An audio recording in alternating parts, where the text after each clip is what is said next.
İlahal Eğitim Vakfı'nın düzenlemiş olduğu öğretmenler buluşması kapsamında ana dilde eğitim konulu panele hoş geldiniz.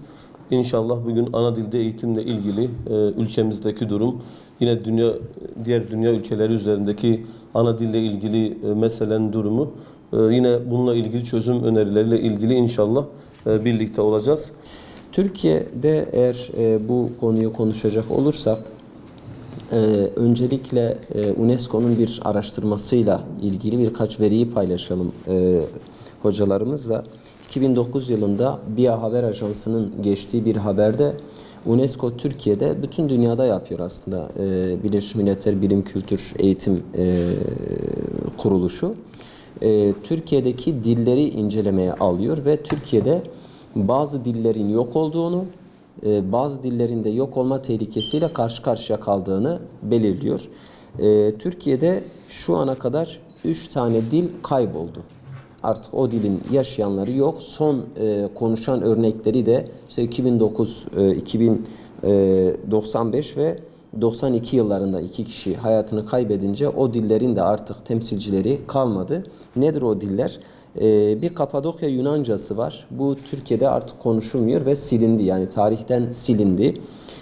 Diyarbakır Lice'de Kamışlı köyünün Kamışo köyünde konuşulan Mlahso diye bir dil var.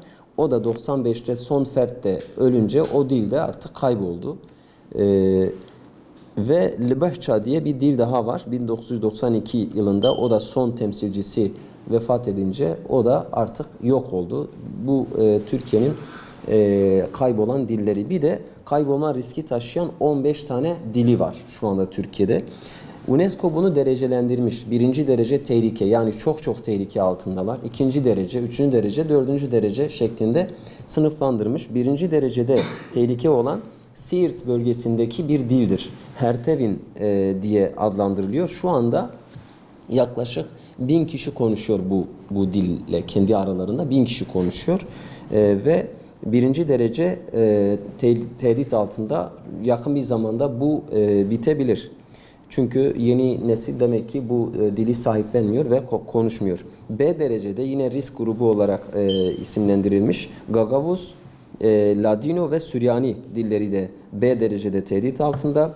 C derecede de Abaza, Hemşin, Laz, Pontus Yunancası, Çingene dilleri, Suret dili ve Ermenice dilleri de yine Türkiye'de tehdit altında olan diller. Son derecede ise Abhazca, birincisinde Abaza bir de Abhazca var. Adige, Kabar, Çerkez ve Zazaca dillerini de kaybolma riskiyle karşı karşıya olduğunu ortaya koyuyor UNESCO. Türkiye'nin daha doğrusu UNESCO'nun da Türkiye'nin de dilleri koruma adına herhangi bir programı yoktur. Yani biz bu dilleri yaşatalım, bu dillerin devam edilmesi için bir çaba gösterelim diye bir endişe yoktur. Normal şartlarda UNESCO bazı ülkelerde bu işi yürütüyor. Tıpkı diyelim ki kültürel mirasa sahip çıkma gibi bazı konularda ödenek ayırıyor. Bazı işte tarihi miras niteliğindeki yapıtlara sahip çıkma gibi UNESCO bazı ülkelerde dillere de sahip çıkma ve bu dillerin yaşaması için bazı adımlar atıyor, projeler ve bu projeler üzerinden bazı ödenekler de yapıyor ama Türkiye'de bunu yapmıyor. Muhtemelen, yani benim çıkarımımdır, hükümet ya da devlette sahip olan devletin idaresindeki kişilerin de yol açmamasından kaynaklanıyor. Çünkü devletin de kendi bir programı yok, öyle bir derdi yoktur. Ana dilde eğitimi biz konuşurken tabii muhtemelen birçoğumuzun aklına Kürtçe üzerinden bir eğitim hakkı tanınmasını istiyoruz ama bu bütün diller için aslında, yani Türkiye'de yaşayan bütün diller için bir hak olarak görülmesi gerekiyor. Tabii sayısal çoğunluktan dolayı Kürtler biraz daha baskın ve sesleri daha yüksek çıktığı için genelde bu akılla geliyor. Biz Türkiye'de ana dilde eğitimi konuşurken maalesef tamamen siyasi bir zeminde bunu tartışıyoruz. Yani siyasiler bunu konuşuyor ve siyasiler konuştuğu için de herkes kendi penceresinden bu olayın meydana gelmesi, böyle bir düzenlemenin olması durumunda ben nasıl bir fayda sağlarım, nasıl bir zarar görürüm endişesiyle hareket ediyorlar. Ulusalcı çizgideki partiler bu konuya tamamen karşıt. Pencereler, kapılar tamamen kapalı. Çünkü en ufak bir tartışmada bile toplumun ayrışması, toplumun bölünmesi, kaos, kavga diye bakıyorlar kendi pencerelerinden. Hatta bunu bölücülük diye nitelendiren siyasiler de var. Olayın belki siyasi bir ağırlığı olduğu için Kürt tarafındaki parti de bunu gündeme getirdiğinde tamamen bir siyasi çıkar olarak öne sürüyor. Yani ana dilde eğitim hakkından önce ana dilde eğitim ile ilgili bir toplantı, bir haber, bir başlık yayınladığında bile ondan önce birkaç neden sayıyor. Daha doğrusu birkaç kendi siyasi düşüncesini içine katarak bunu gündeme getiriyor. Dolayısıyla bir ana dilde eğitim hakkını savunmaktan ziyade kendi fikri baskınlığını karşı tarafa yansıtmaya çalışıyor. Bu da etki tepki meselesinden dolayı karşıdaki kişilerde bir reaksiyona sebep oluyor. Parti programlarında veya partilerin görüşlerine biraz baktım, inceledim. Neredeyse hiçbir partinin programında, yani genel anlamda bu konuyla ilgili bir görüş yoktur. Hüdapar'ın parti programında bu konu var. Parti programına konulmuş bir başlıktır.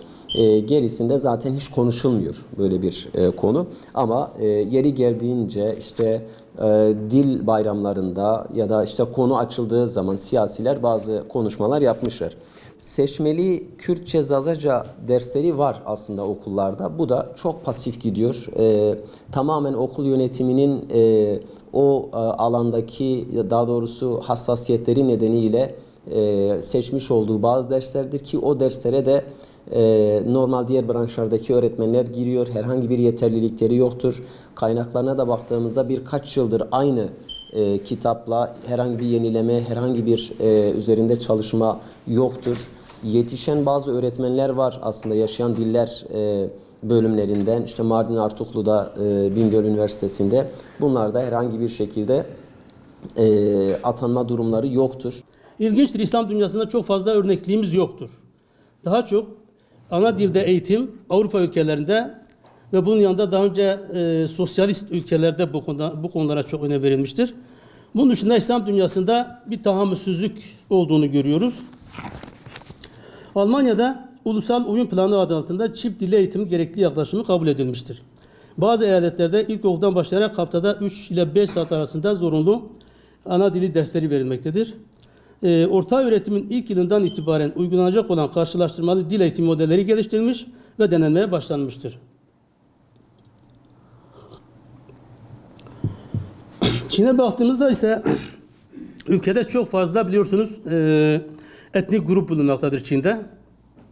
Yaklaşık 140 farklı dil bulunmaktadır Çin'de. 1984 yılında ulusal azınlıkların bölgesel özelliği yasası çıkarılmıştır Çin'de. Bu yasayla bölgesel özellik, bölgedeki dilin korunması ve geliştirilmesi gerektiği belirtilmiştir.